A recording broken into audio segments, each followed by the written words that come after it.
নারী সংস্কার কমিশনের কোরআন সুন্নাহ বিরোধী যে সমস্ত প্রস্তাবনা আছে সেই সমস্ত প্রস্তাবনা বাতিলের দাবি জানাই। যদি দাবি মেনে নেওয়া না হয় টাকা অচল করে দেওয়া হবে। আপনার কাছে যে নারী সংস্কার কমিশনের যে চিঠিপত্র গিয়েছে আপনি মনে হয় ভালো করে পড়ে দেখেন না। আবেদন করেছে আমি মনে করি এরা ফ্যাসিস্ট হাসিনার দোসর। নারী সংস্কার কমিশনের আবেদন তো দূরের কথা, এই কমিশনকেই বাতিল করতে হবে। ফ্যাসিস্ট হাসিনার কোন কার্যক্রম বাংলাদেশে চলবে না। আগামী দিনের আন্দোলন হবে ফ্যাসিস্ট হাসিনার বিরুদ্ধে। তাদের সকল কার্যক্রম বাংলাদেশে নিষিদ্ধ করতে হবে। বান্ডেল থাকলে প্রতি সেনমানিতে টাকা বাঁচবে। বিকাশ সেনমানি বান্ডেল কিনে জিতুন প্রতি লেনদেনে। আমি জানতে চাই এই অন্তর্বর্তী সরকারের কাছে জুলাই বিপ্লবের উপরে এইরকম দৃষ্টতা দেখানোর সাহস করা কোথেকে হল।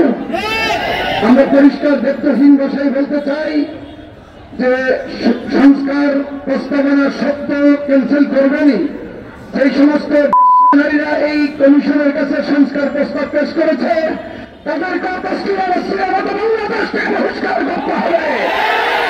এই দাবি নিয়ে আমরা এখন বাইতুল মুকাররমে আছি, কালকে সাহারানপুর দলে যাব।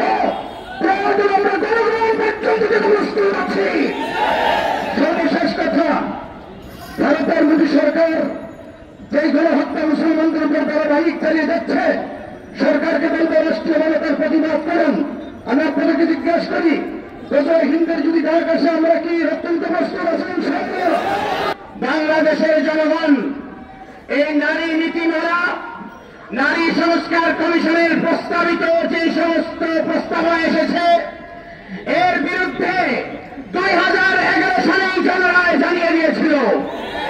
বাংলাদেশে 5ই আগস্ট পরবর্তী সময়ে আমরা প্রত্যাশা করি বাংলাদেশে অন্তর্বর্তীকালীন সরকার জনগণের রায়ের বিরুদ্ধে গিয়ে যে সমস্ত অংশীজনরা এই 5ই আগস্টের লড়াই করে বাংলাদেশে দ্বিতীয় স্বাধীনতা এনেছে তাদের মতামতকে উপেক্ষা করে কোন ধরনের প্রস্তাবনাকে পাশ করতে পারে না। নারী সংস্কার কমিশনের কোরআন সুন্নাহ বিরোধী যে সমস্ত প্রস্তাবনা আছে সেই সমস্ত প্রস্তাবনা বাতিলের দাবি জানাই।